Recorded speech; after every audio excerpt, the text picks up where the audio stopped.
ci réew mi amiin am ay cas yoo xamante ne yow da nga koy am te man du ma ko jote bëggoon a xam ndax bi ma feebaree amul cas bu ma rëcc rek engalo boo amee cas bu nu rëcc tamit ñu waxtaanee ko rek dara rëccu la fi à part pëccëxoo gi ni ci réew mi pëccëxoo gi jaaxle gi am ci Yewwi loolu rek a fi nekk dara am fi dara man xaw ma lu xew jaaxle gi ci Yewwi daal Khalifa rek moo ko mën a leeral sincèrement moom rek moo ko mën a leeral c'est le seul à pouvoir donner des éclaircissements par rapport à cette situation à Yewwi et aussi ñu comprendre ne bu fekkente ne il va cavalier seul je ne pense pas que ça soit dans son intérêt aussi parce que il faut éviter le syndrome d'Idrissa Seck justement il faut éviter ça il faut éviter que li daloon Idrissa Seck dal Khalifa Sall justement Khalifa c'est quelqu'un de très estimé et puis c'est quelqu'un également de très fin en matière de politique boroom xam-xam la macha allah boo xam ne xam na lu muy def bu baax et bon c'est nous qui parlons nous analysons nous donnons nos points de vue mais je pense que moom il a une vision claire de ce qu'il veut faire et ce sera peut-être bientôt le moment pour lui que ñu xam dëgg-dëgg nan la wànnent di mujjee ki gëtam et on attend de voir l'avenir politique nous dicter un peu li nga xamante ne moom mooy li ci nar a topp yépp mais au sein de Yewwi je ne pense pas que malaise am na ci man personnellement parce que dama gëm ne ay nit la ñoo xamante ne ñooy ànd na amaana ci benn gis-gis mais nangu nañu aussi maanaam contradiction ci seenu biir et cette forme de démocratie bi nga xam ne moo am ci biir Yewwi c'est ça qui fait leur fort aussi ci kii kenn ku nekk ñu nangul ko cër dañoo cërante ci seen biir cërante nañu de telle sorte que à n'importe quel moment déggoo ci déclaration Ousmane Sonko mu xaw a def allusion un peu sax ci Khalifa Sall tu ne l'as pas entendu de même que Déthié Fall des leaders oui et je sentais nettement cet amour là non dafa am cër dañoo cërante voilà cette relation fraternelle dama ko doon sentir ci ñoom et puis quand Ousmane Sonko nous dit que benn leader Yewwi dafa demoon gisante kii di président Macky Sall après bi mu fa génnee mu wax ko lam fa waxtaane kon est-ce que finalement réeroo am na seen biir réeroo mën na bañ a am sama tikkee ma ni peut-être réeroo amul seen biir non réeroo mën na bañ a am nag réeroo mën na bañ a am te man gëm naa ne sax réeroo amul ci seen diggante pourquoi parce que dañuy juger rek par rapport ak les histoires yi nga xamante ne ñoom ñoo fi passé et ils ont toujours fait un bloc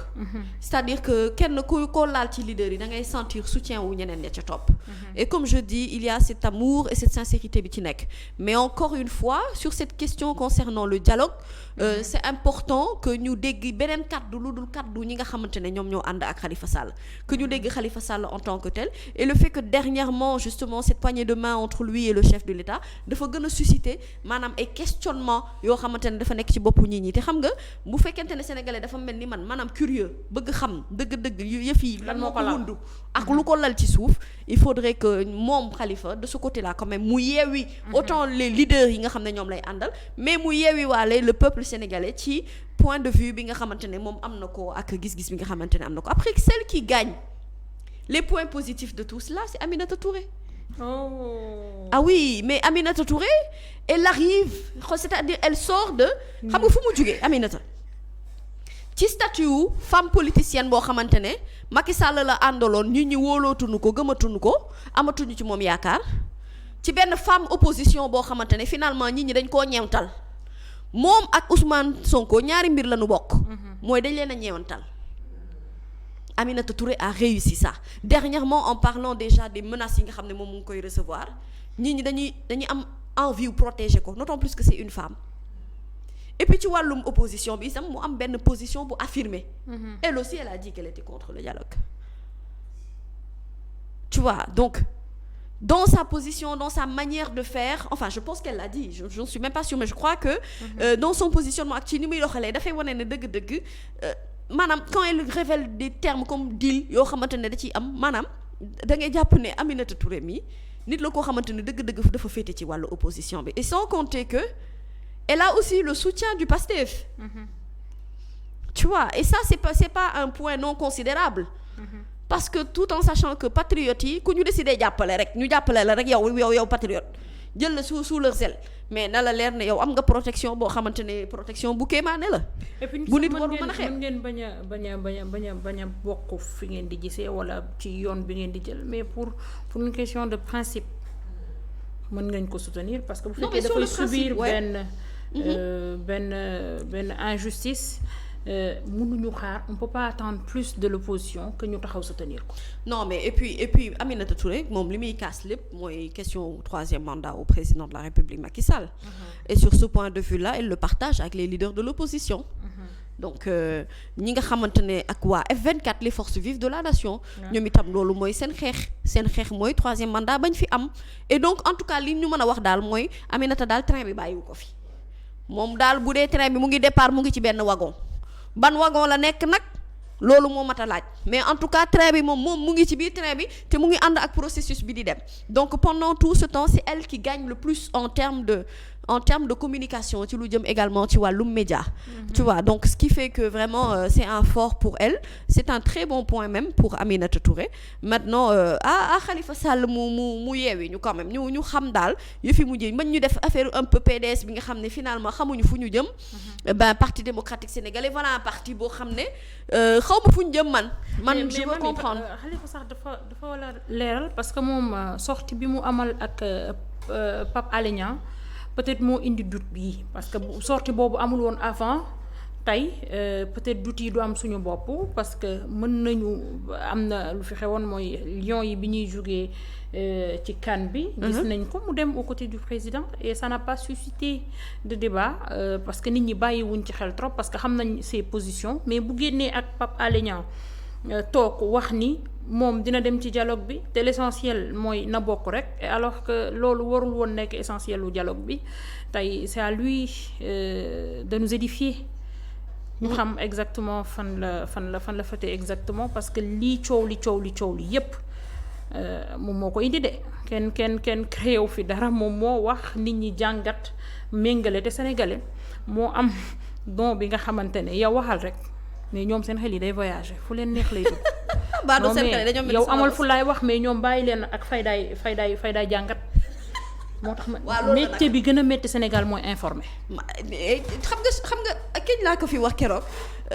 sama benn xarit ndeysaan bi ma pare émission mu ma koy dëggal ma ne ko léegi dëkk bi léegi tout le monde est journaliste. parce que tout simplement tout le monde analyse. Et il faut ñu comprendre ne xam-xam maanaam kenn moomu ko. déedéet xam-xam ñépp a ko am. te kenn warul xeeb xam-xamu kenn ku ci nekk ci ñun. C'est-à-dire nous en tant que Sénégalais chaque avis est important chaque opinion est importante donc il faudrait que ñu accorder ko li nga xamante ne moom mooy maanaam bu nit di wax ñu jël li ci ëpp solo. mën nañu bañ a d'accord mais ñu jël juste li ci ëpp solo l'essence de ce que la personne dit ak ci gis-gisam man je suis une personne tellement curieuse que autour de moi maanaam gis-gisu nit ñi dafa am solo ci man dama ciy bàyyi xel bu baax. Et c'est ça l'intelligence quand même. Oui dama ciy bàyyi xel bu baax. Mais c'est pour ça qu'on nous dit que Nabou en journalisme on apprend toujours c'est-à-dire ki la gën a aay journaliste bi la gën a aay mais journaliste bi la gën a curieux et bi la gën a nangu ne xamul dara. ki nangu ne xamul dara kooku dafay nekk à la quête du savoir tous les jours donc dafay gëstu xam-xam dafay soxla gis-gisu kenn ku nekk dafay am opinion ku ne dafay am curiosité tu vois dafay nangoo lire nangoo gëstu. nangoo am xam-xam donc loolu mooy tax justement nga mën a upgrade dëgg-dëgg ci fi nga nekk mën a sentir ne yow mi kat yaa ngi yokk c'est pour ça qu'on dit qu'en journalisme on apprend tous les jours non mënoo toog rek ne man maa xam tey bu may seetaan ku ci mel ni Cheikh Bara Ndiaye mais ni muy analyser ak ni muy toje ni mu gënee pertinent ay journalistes au Sénégal dafa ëpp non man je me pose la question ma ne mais ñun dañu yàgg nelaw bu baax parce que am na cette classe là yi nga xamante ne tey ñu mel ni Cheikh Bara Ndiaye avant ñu leen di xam maanaam ñi ci daara yi kenn daaw leen may nopp. mais nag kaay ma wax la loolu nag le mérite à Ousmane Sonko aussi. oui surtout. le mérite à lui parce que ci moom quand même la ñu gisee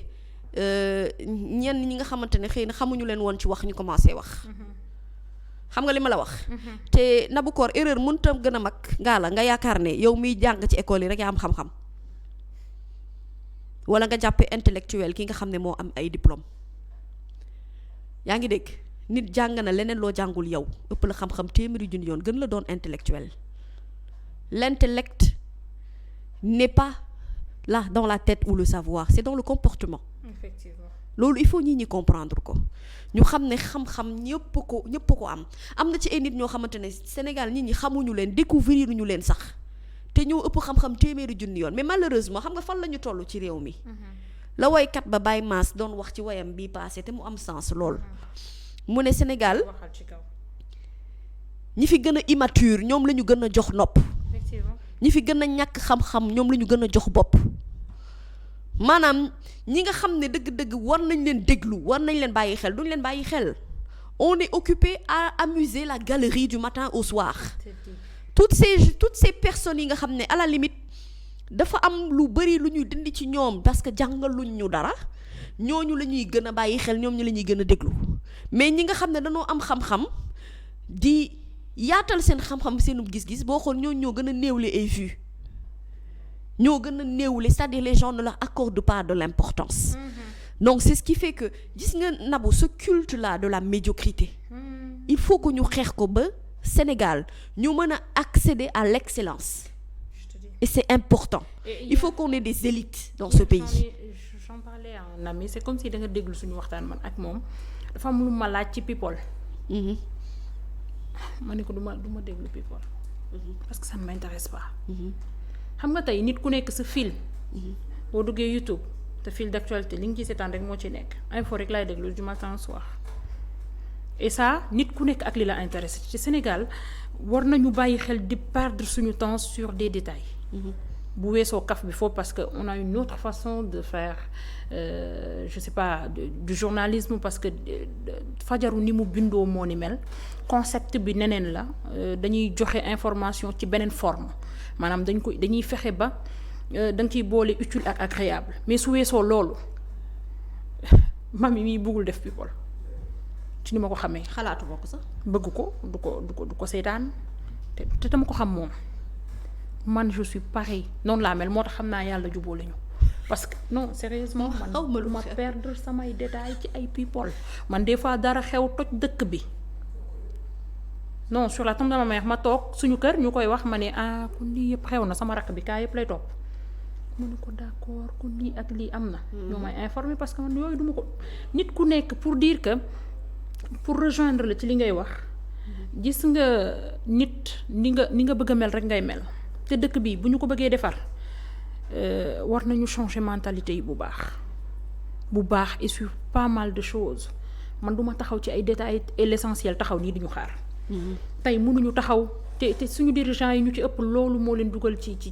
guute gi ñu toll parce que dañu yóbbu débat bi ci ay truc ci ay affaires de bas étage ba fàtte l'essentiel. maanaam fi nit ñi nekk ci njëg yi. xoola tey dama sauté benn sujet parce que il faut que ñu ñëw ci Abdou Karim Fofana mi nga xamante ne dafay tàmbali opération de saytu maanaam njëg yi nii finalement est-ce que ñoom contrôle prix yi est-ce que échappé wu leen. Abdou Karim Fofana de soxlawul muy saytu xam nga nu muy def. waaw. na déglu ñi koy wax dëgg te xam nga luy dëgg gi. dama koy épargner rek le fait que mu saytu gi moom. Il y a une équipe pour ça je pense pour contrôler les prix. Bon depuis que ñoom bi ñu annoncé ne dafa am une baisse de prix par rapport ak denrées yi nga xamante ne moom la ñuy jëfandikoo. Monsieur le ministre dama la bëgg a wax ne la dara wàññeekuwul et monsieur le ministre dama la bëgg a wax ne la sénégalais yi ni ñuy dundee